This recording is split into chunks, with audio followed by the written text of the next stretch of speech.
Pravila sam potopljeni kolač. Koristila ove juhke.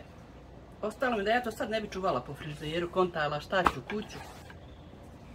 Ja sam nasjeckala piletni, dodala luka, začine i sad ću ja napraviti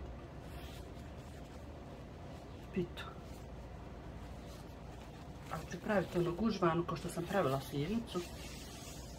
Da probam, nisam do sad nikako pravila to. Treba nam kora, treba komad pilećih prsa, luka, sol, tajne začin, dodatak jelima, ako imate, ako ne imate onda vegeta, malo ulja, 2 kašike pavlake. Tu je to, juhku pospajte filom, ali nemojte previše.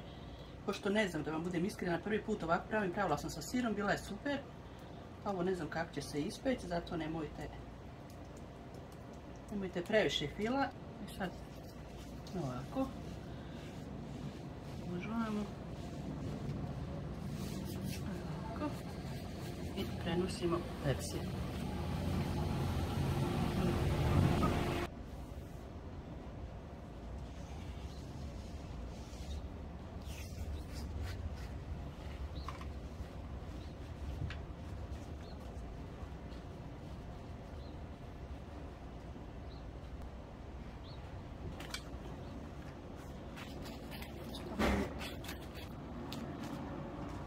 Znači prekriti jednim listom juhke, poprskati vodom, prekriti i drugim listom,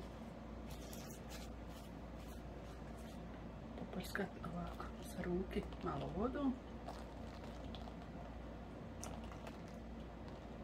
poprskati sa malo ulja,